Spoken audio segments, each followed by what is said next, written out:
Em menos de 3 anos, o mercado destruiu mais de 5 trilhões de dólares. Empresas que valiam bilhões desapareceram. E quer saber o que é o mais assustador? A tecnologia que criou a bolha é que ela realmente mudou o mundo. Sucesso, fracasso, golpes, genialidade. Tudo começa com uma decisão. Anatomia do dinheiro. Os bastidores das maiores histórias financeiras. Até o começo dos anos 90, a internet praticamente não existia para a maioria das pessoas. Era algo restrito a universidades, governos e ambientes técnicos. Quase ninguém imaginava que aquilo mudaria a economia mundial.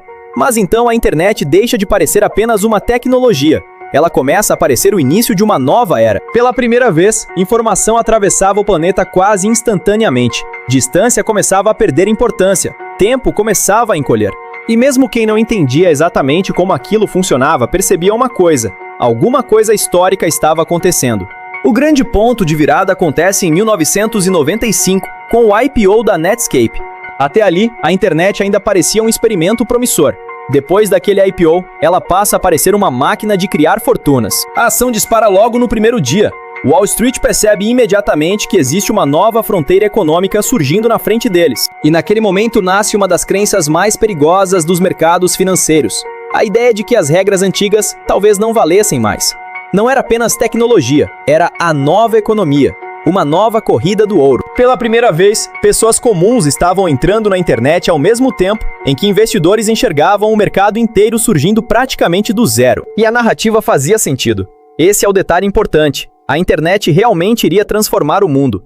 O problema é que mercados financeiros têm dificuldade de separar duas coisas completamente diferentes: uma tecnologia revolucionária e o preço que se paga por ela. E é aqui que a distorção começa. A economia americana estava forte. Havia muito capital disponível no mercado. Os juros estavam relativamente controlados. O crédito circulava com facilidade e cada vez mais pessoas começavam a investir. Parecia fácil ganhar dinheiro. E quanto mais os preços subiam, mais dinheiro entrava. Porque ninguém queria ficar de fora daquilo que parecia a maior transformação econômica da geração. Existe uma dinâmica importante aqui. Quando há muito dinheiro disponível, esse dinheiro precisa ir para algum lugar. Naquele momento, ele foi para a tecnologia. Ao mesmo tempo, surge outra mudança silenciosa que transforma completamente o mercado: as corretoras online. Antes disso, investir parecia distante, quase elitizado. Agora qualquer pessoa com um computador podia comprar ações de empresas de tecnologia com poucos cliques. E isso muda profundamente o comportamento do mercado. Pela primeira vez, milhões de pessoas podiam participar diretamente da euforia. Mas existe um detalhe perigoso: mais acesso não significa mais conhecimento. Muita gente começou a investir sem entender o que estava comprando. E quando você junta uma tecnologia revolucionária, capital abundante, acesso fácil ao mercado e milhões de pessoas acreditando que estão vendo o futuro nascer, o mercado deixa de funcionar apenas com lógica. Ele começa a funcionar com expectativa, esperança, euforia. E é exatamente aqui que as bolhas começam. As pessoas começaram a perceber algo estranho acontecendo. Ações de tecnologia subiam todos os dias. Conhecidos enriqueciam rápido. Histórias absurdas começavam a circular por toda parte. E o ambiente psicológico muda completamente quando o enriquecimento rápido vira conversa cotidiana. Motoristas falavam de ações, dentistas falavam de ações. Pessoas sem qualquer experiência em mercado financeiro começavam a discutir empresas de internet. Nesse momento, o mercado deixa de parecer arriscado. Ele começa a parecer inevitável. E aí nasce o pensamento que alimenta praticamente toda a bolha financeira da história: se eu não entrar agora, vou perder a oportunidade da minha vida. Isso tem nome: FOMO, o medo de ficar de fora. E quando esse sentimento domina o mercado, as pessoas param de analisar risco e começam a agir com urgência. A decisão deixa de ser racional, ela passa a ser emocional. E o mais perigoso é que emocionalmente aquilo parecia fazer sentido. O problema piora porque seres humanos raramente tomam decisões isolados. As pessoas começam a olhar para os lados. O que o mercado está comprando? O que a mídia está celebrando? O que outras pessoas estão fazendo? E surge um raciocínio perigoso das bolhas. Se todo mundo está comprando, deve existir um motivo. Em mercados irracionais, ficar de fora começa a parecer mais perigoso do que entrar. Esse é o efeito manada. A validação deixa de ser lógica e passa a ser social. E havia outra camada alimentando tudo isso. Analistas reforçavam o otimismo. Bancos promoviam IPOs agressivamente. A mídia celebrava a nova economia, quase como uma revolução inevitável. Quando todo o ambiente aponta na mesma direção, o cérebro humano para de procurar risco. Ele começa a procurar confirmação. E quem questionava parecia ultrapassado, conservador, antigo. Durante bolhas, prudência parece fraqueza, cautela parece atraso. E conforme as pessoas ganham dinheiro, o comportamento piora ainda mais. Elas começam a acreditar que entenderam o mercado, assumem mais risco, aumentam a exposição, confundem alta de liquidez com inteligência.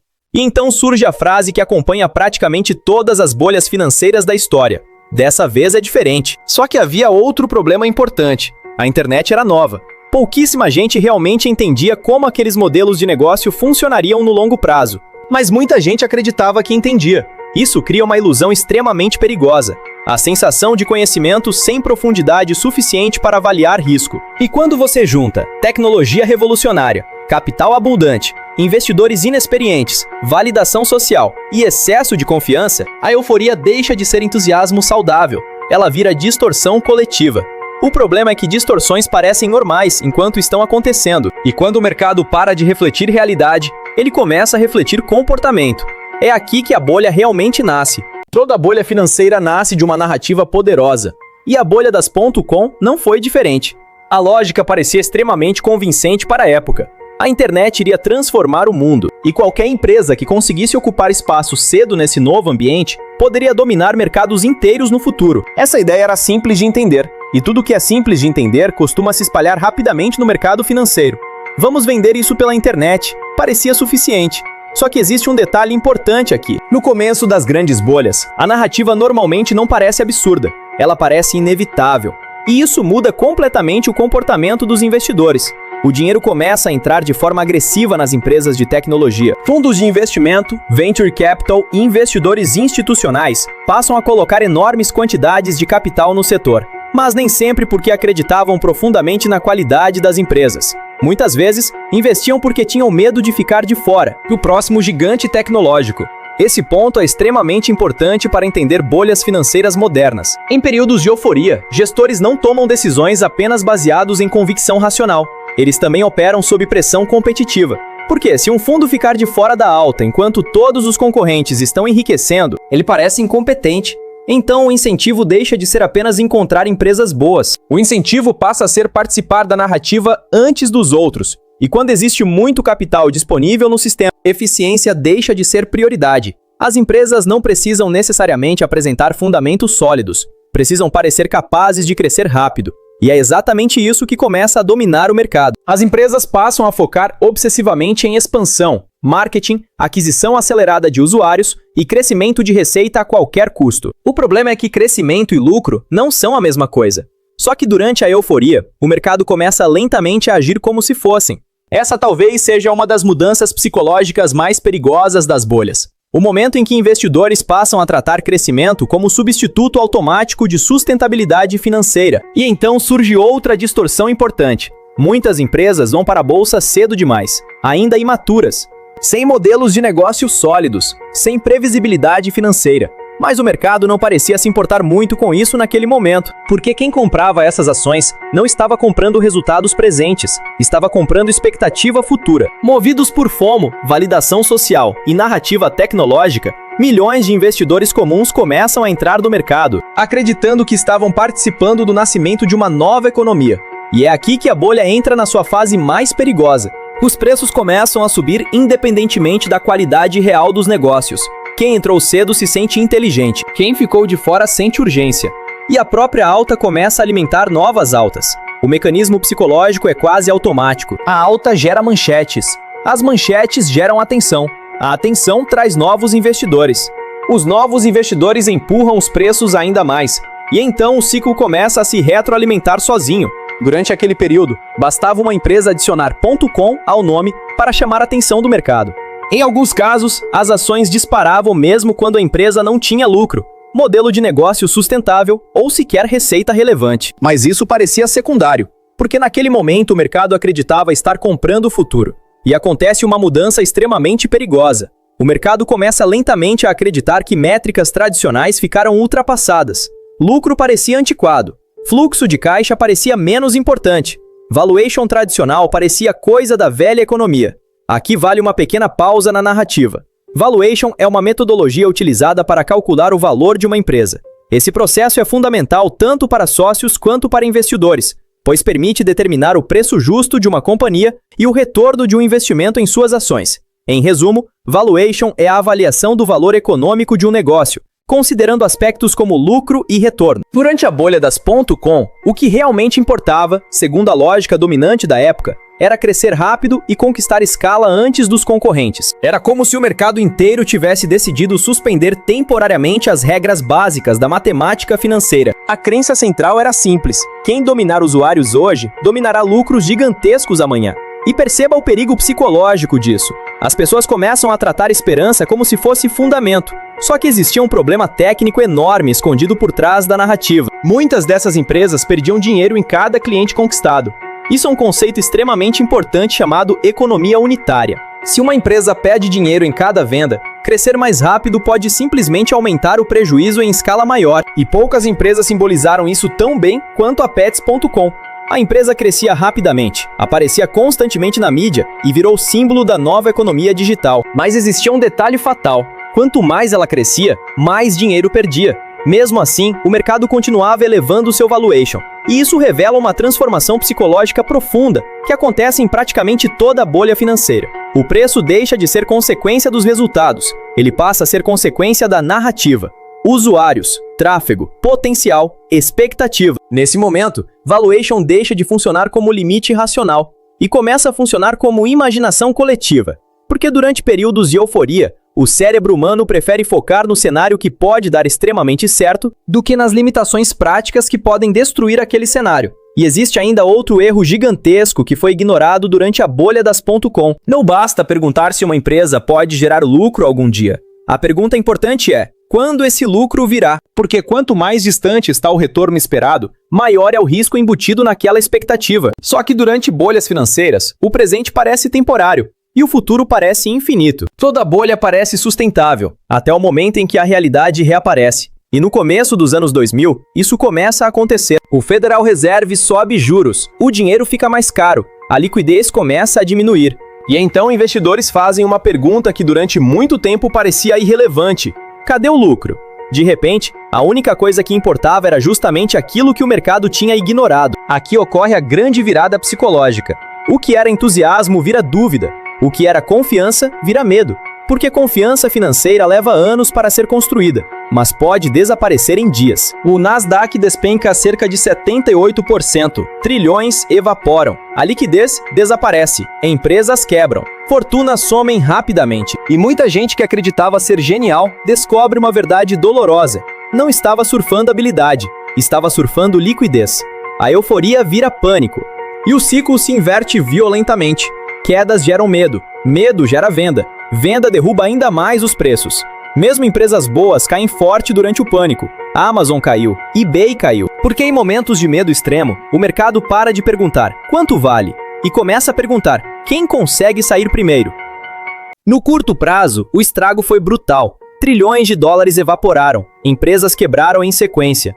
Funcionários perderam empregos, investidores perderam fortunas. E muita gente saiu daquela crise acreditando que nunca mais deveria encostar em ações de tecnologia. O Vale do Silício, que poucos meses antes parecia o centro inevitável do futuro, mergulha em uma espécie de crise existencial. E esse talvez seja um dos efeitos mais profundos das bolhas. Elas não destroem apenas dinheiro, elas destroem confiança, destroem comportamento. Depois de um grande colapso, as pessoas não perdem só patrimônio. É exatamente aqui que aparece um dos paradoxos mais fascinantes da história dos mercados. Porque ao mesmo tempo em que a bolha destruiu quantidades absurdas de capital, ela também acelerou a construção do futuro. Grande parte das empresas era frágil, mas o dinheiro investido não desapareceu. Ele financiou infraestrutura real. Milhares de quilômetros de fibra ótica foram instalados. Data centers foram construídos. A capacidade tecnológica da internet avançou de maneira agressiva. Empresas aprenderam a operar digitalmente. Consumidores mudaram comportamento. Mesmo com enorme desperdício de capital, o mundo saiu daquela bolha mais conectado do que entrou. O mercado estava errado sobre os preços, mas parcialmente certo sobre a transformação. E isso é extremamente importante de entender, porque as grandes bolhas quase nunca nascem em torno de mentiras completas. Elas normalmente nascem em torno de uma verdade legítima que começa, lentamente, a ser exagerada, até perder completamente a conexão com a realidade financeira. A internet realmente mudou o mundo. O erro foi acreditar que qualquer empresa ligada à internet automaticamente justificava valuations infinitos. E enquanto centenas de empresas desapareciam, algumas sobreviventes herdavam praticamente tudo: infraestrutura, mercado, aprendizado, talento e escala. A Amazon é talvez o maior símbolo disso. A empresa sofreu violentamente durante o colapso, perdeu enorme valor de mercado e passou anos sendo questionada. Mas a infraestrutura construída durante a euforia acabou ajudando justamente as empresas que sobreviveram ao estouro. Esse é o paradoxo. O capital foi profundamente mal alocado em muitos casos, mas ainda assim ajudou a construir a base tecnológica do futuro. E talvez essa seja uma das características mais perigosas das bolhas modernas. Elas conseguem misturar irracionalidade financeira com transformação real. Depois da crise, o mercado entrou em um período de choque. A confiança desapareceu, investidores ficaram mais céticos, analistas passaram a falar novamente sobre fundamentos, geração de caixa, sustentabilidade financeira e risco. De repente, lucro voltou a importar, fluxo de caixa voltou a importar, modelo de negócio voltou a importar. O mercado, que poucos meses antes parecia completamente obcecado por crescimento a qualquer custo, redescobre conceitos básicos que haviam sido ignorados durante a euforia. Vieram novas regulações, mais transparência, mais rigor contábil. Durante algum tempo, o comportamento muda de verdade. Investidores ficam mais cautelosos, o capital fica mais seletivo. O mercado reaprende temporariamente a respeitar risco. Mas existe um problema estrutural no comportamento humano, que aparece em praticamente todos os ciclos financeiros da história. A prudência costuma durar apenas até surgir a próxima grande narrativa. Porque o verdadeiro problema nunca foi apenas a internet, nunca foi apenas tecnologia. E provavelmente nunca será apenas inteligência artificial, robótica ou qualquer outra revolução futura. O verdadeiro problema é a relação do ser humano com a promessa de crescimento exponencial. Quando uma narrativa convence as pessoas de que estão diante do futuro, o cérebro humano começa lentamente a flexibilizar critérios que normalmente pareceriam absurdos. Primeiro, o mercado reduz exigências, depois reduz cautela, depois reduz percepção de risco. E quando percebe, está novamente justificando preços cada vez mais difíceis de sustentar racionalmente. Essa é a parte mais importante. O mercado aprende no curto prazo, mas emocionalmente, mas no longo prazo, ele quase sempre. Porque tecnologia muda, narrativas mudam, mas comportamento humano continua assustadoramente parecido. Entender esse esquema não é estudar o passado, é se proteger do presente. E é aqui que a história das .com encontra o presente. Porque quando olhamos para a Apple, Microsoft, Amazon, Alphabet ou Nvidia, não estamos olhando para startups frágeis queimando dinheiro sem direção. As gigantes atuais são empresas extraordinariamente sólidas. Elas possuem lucro real, fluxo de caixa gigantesco e alcance global. Hoje, boa parte da economia digital depende diretamente delas. Elas controlam cloud computing, sistemas operacionais e chips avançados. Governos dependem delas, empresas dependem delas, pessoas dependem delas. O cenário atual não é apenas igual à bolha das .com, existe muito mais fundamento hoje. O problema é justamente esse. As bolhas mais perigosas da história raramente nascem em empresas obviamente ruins. As bolhas sofisticadas nascem em empresas extraordinárias, empresas negociadas em níveis de expectativa potencialmente irracionais. Existe uma diferença entre qualidade da empresa e preço pago pela ação. E essa diferença é onde o risco moderno começa a ficar mais difícil de enxergar.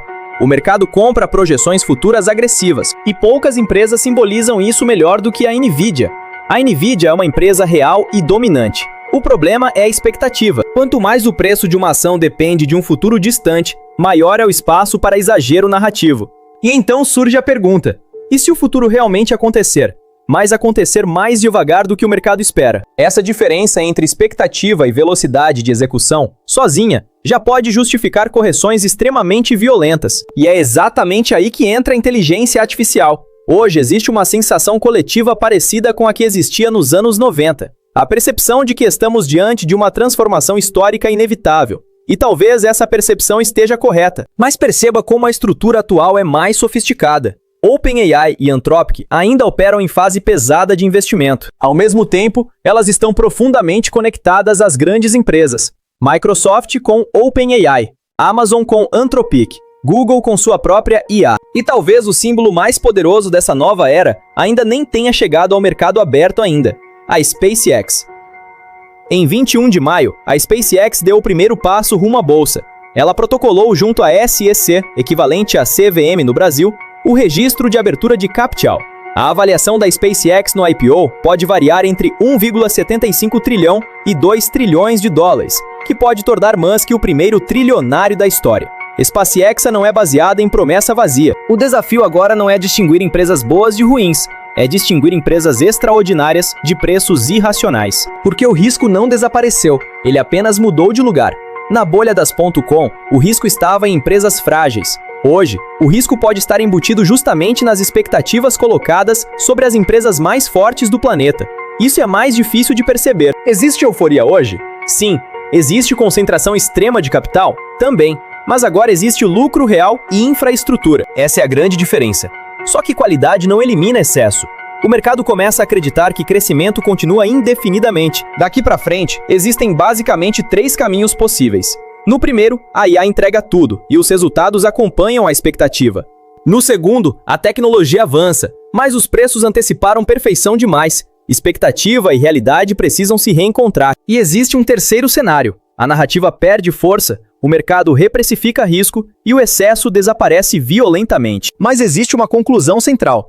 A tecnologia é real. A inteligência artificial provavelmente vai mudar profundamente a economia. A verdadeira pergunta é outra. Quanto de perfeição já está embutido nos preços hoje? Mercados entram em colapso quando a expectativa cresce rápido demais. E talvez essa seja uma das maiores lições deixadas pela bolha das .com.